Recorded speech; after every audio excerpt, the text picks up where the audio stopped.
They're still warm. And they smell so good. Dude, they're warm. Did you say it's cinnamon? There's cinnamon in there.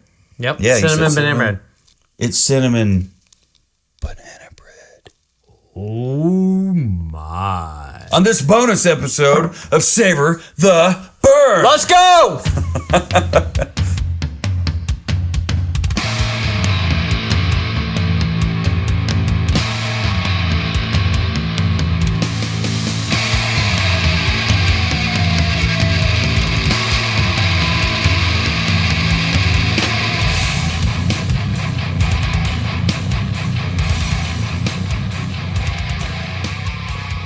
Hello, everyone, and welcome to this bonus episode of Savor the Burn. My name is Jonathan. Across the barrels from me is Mr. W2. How do you do, sir? Doing pretty fantastic. How are you doing? He's doing all right. I'm doing all right. How you doing? Let us know in the comments. We got a treat. Yeah. Hit subscribe and the bell notification on YouTube. If you're a fellow whiskey enthusiast like us, make sure you share this with your fellow whiskey enthusiast friends. I can't stop fidgeting with the plate of banana bread because I'm a big fan of banana bread and I really can't wait to taste this. Miss Katie made this for us. Special treat tonight. And it's been a minute. It has been a minute since we had ourselves some banana bread. The antithesis of this was a couple episodes ago. Mm-hmm. Apparently, I need to go back and re-listen to it, rewatch it, because apparently we just kept talking about banana bread. As we do. And so we got home tonight and she was like, I heard the message. Your treat was, by the way, banana bread. Yes. Because I watched the latest episode and that's all you guys talked about.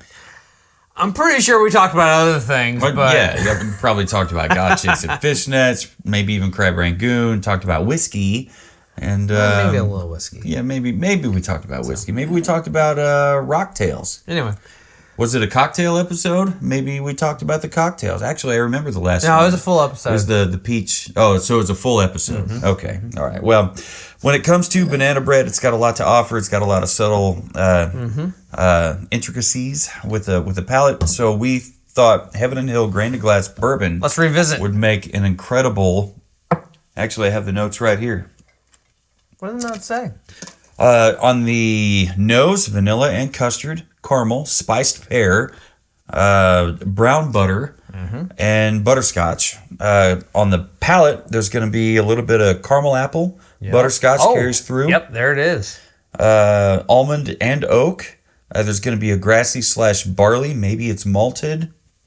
Not sure. Maybe some malted rye in there as well. And cocoa powder on the palate. And then on the finish, it's long and warm. There's a Kentucky hug.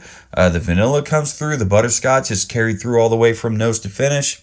The oak comes in. Apple peel. And not just any apple, but Honeycrisp apple. Okay. And well, if you could stop talking, let's get this on the palate. Cheers, sir. Cheers.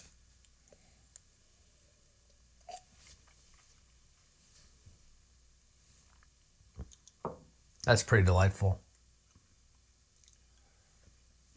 There's nothing wrong with that. Absolutely nothing wrong with that. Miss Katie, thank you. And to everybody else watching, cheers, genitals. Banana bread.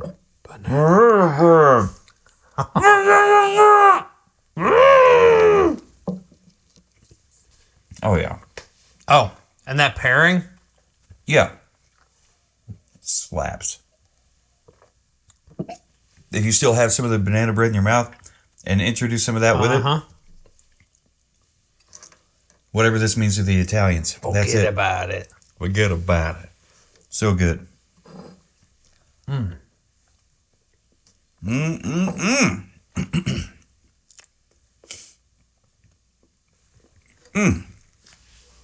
Recently, Bruzel dropped a video. He was holding like a bunch of bottles in his arms, talking about asking like, how do you guys feel about the bourbon bubble, or has it popped? And I my first thoughts was no, it hasn't popped, but the bourbon bubble is not as big as it used to be. It's shrunk some. It has shrunk some because some of these bottles that were previously completely unattainable the first day of availability are still hanging around sometimes. Like if you look at the High and Wicked, the Jury, if it were the height of the bourbon bubble, the bourbon summer, if you will,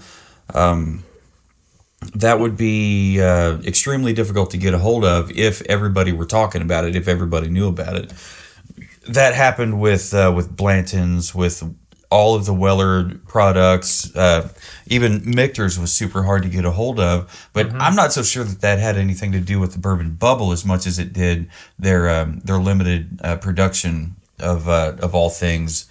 Of all their it's kind all of of in their tandem. core. It's kind of in tandem. Yeah. So, as some of those things kind of dip out of pop culture or whatever it is, super high demand, we find ourselves finding other bottles a little bit more available, and I'm here for it. I'm definitely happy that we've found some of those things. And if you're curious as to what that is, we talk about that a little bit more in a recent newsletter that we have available on Patreon for our paid members. But if you don't want to be a paid member, you can always hop on there for free. Yeah. Go to savortheburn.com/Patreon and check out what Patreon has to offer and the different tiers. That's pretty much that. So, Miss Katie, I don't know where you found this recipe, but holy smokes, this is delicious. I mean, it pairs super well with this. Yeah, yours is gone. Here I am bumping gums, but yeah, this is really good. Like the edges are slightly crispy, like there. I love that. So lately, this loaf did not get the Henry treatment, but lately, Lately, Henry has been very, very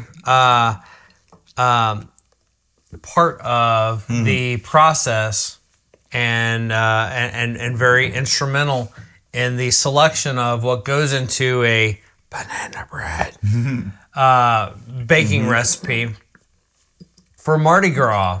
Henry was no, it's not this. It's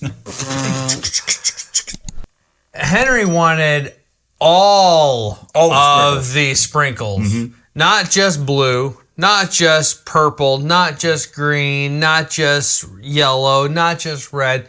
He wanted all the colors represented.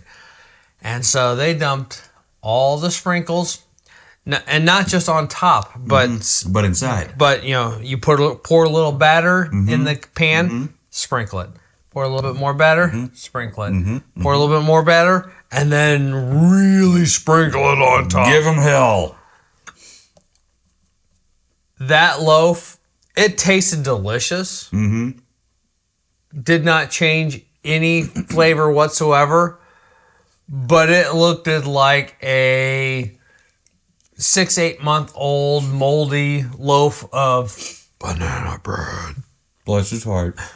Because all those colors mixed and mingled, and when it baked out, it was brown and green and black. Kind of brutal.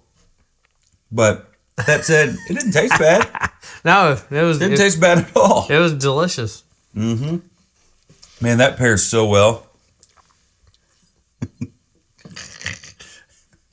That pairs so well with this banana bread. Delicious. That was a hell of an idea. That was a good pour. Great revisit. Absolutely. Heaven Hill, grain to glass, Kentucky, Bourbon. straight bourbon whiskey. Yep, clocking in at 107 proof. It does not drink 107. It does not. I had no idea until I don't think it drinks 90 proof.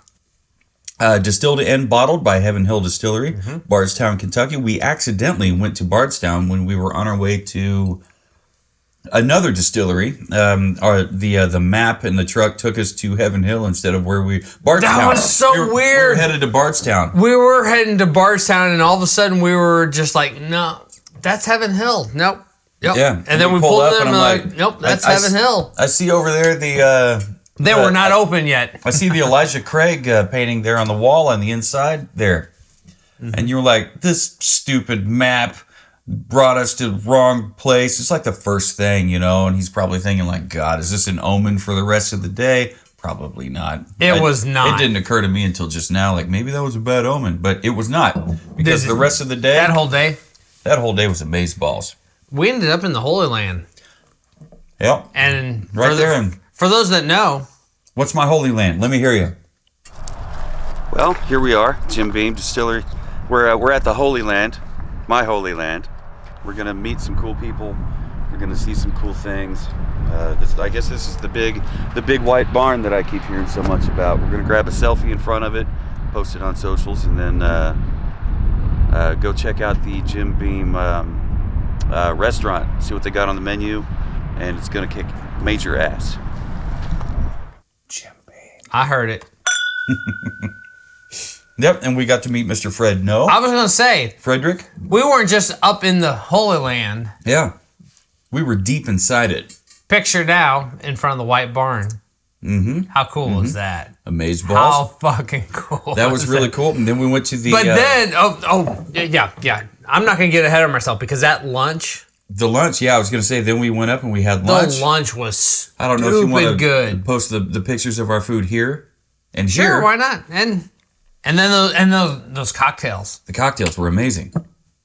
And then sitting on the other side of the restaurant from us was who else but Fred No. An hour or so later, we actually got to sit and hang out and talk and get pictures and get things signed. And I got 3 different things signed. I got a bottle and 2 of my Booker No doors signed. Yeah, so did I. Yeah, you got your Baker 13 up here signed. I got a bottle. Dude, we showed up at the visitor center, which the cashier guy was very knowledgeable. I did not expect that. But in the back of my very much was. In the back of my mind, I thought there is a great chance we're gonna stumble upon something that we haven't had access to or haven't seen.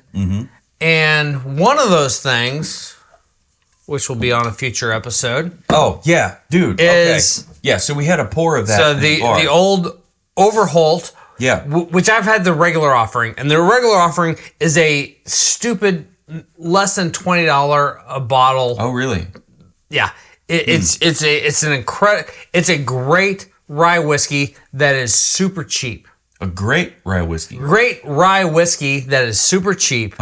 But they had this one as one of their premium legacy, whatever they called it, tasting offers. So I was like, yeah, sure. And you were like, I'll have what he's having. Yeah. And this is their 11-year cask strength. So you've got the power of 11 years. Yep. And you've got the power of this is what came right out of the barrel. Right out of the barrel. And we tried it out. I was just like, holy smokes. Yeah.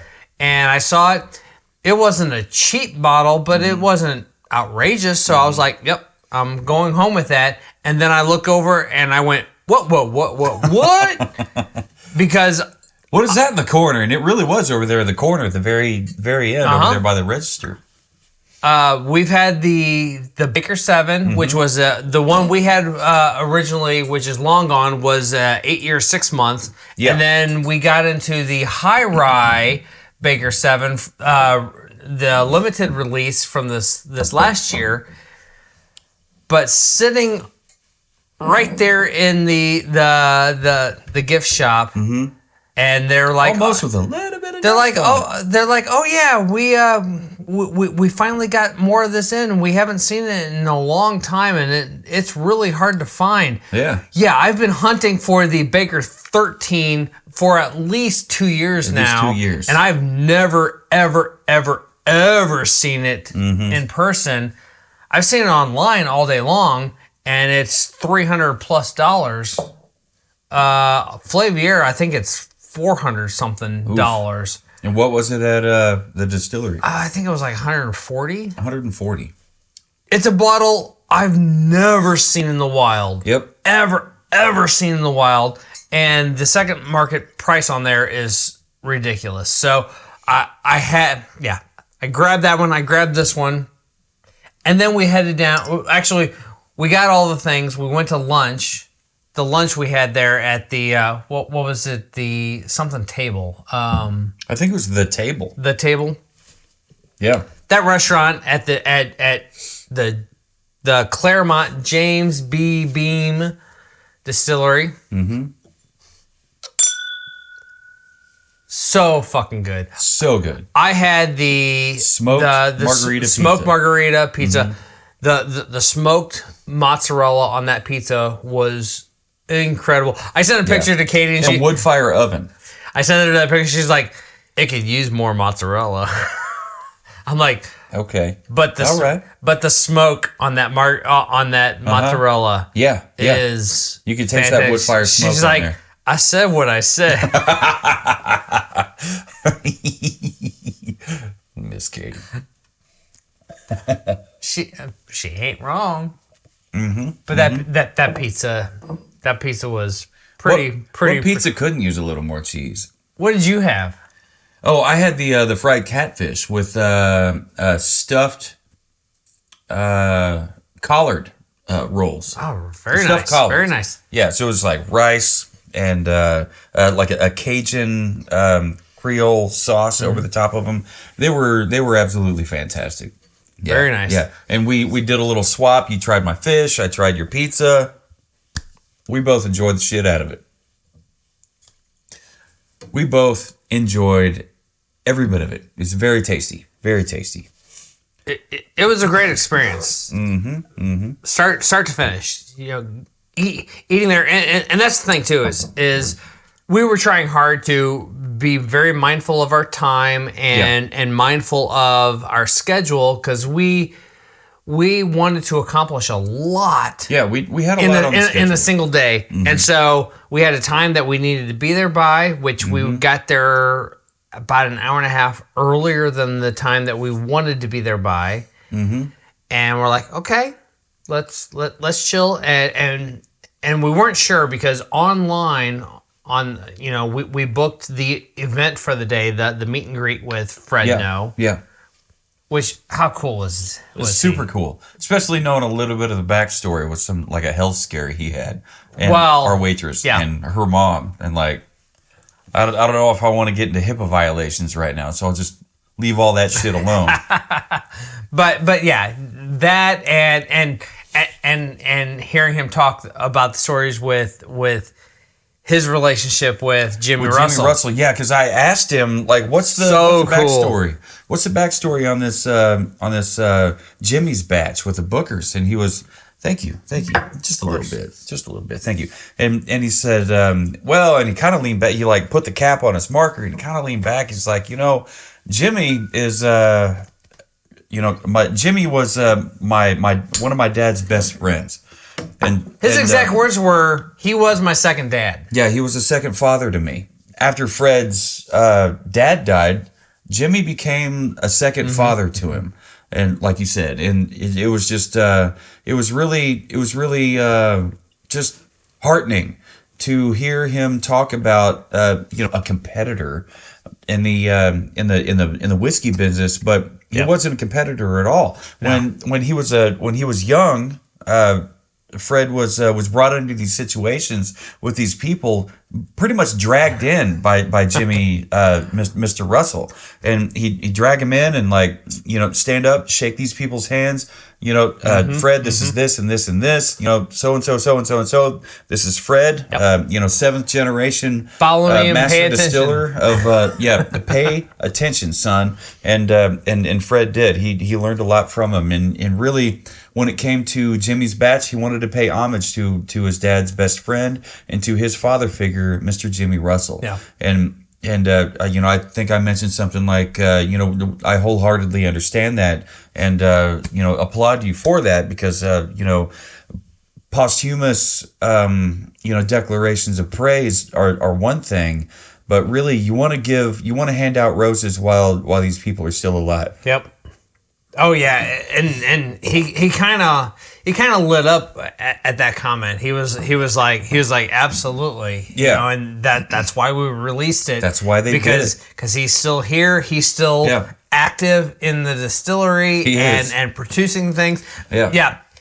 Unfortunately, he was not there when we got to we Wild were Turkey, there. I asked, has Jimmy popped in And he's today? like, no. He's like, no. He may be in later on in this afternoon. We're like, well, we're not going to fucking be here this afternoon. He just showed up like 4 days ago after not being here for months because of the winter time. Like, he just doesn't show up in the winter time. Yep. Jimmy, I don't blame you. But, it seems like Jimmy, Mr. Russell, is a beloved fixture in the whiskey world, especially down there in the Kentucky. Faith and Tim have met area. him, I think, twice now. That's incredible. We need to give them our windows and have them.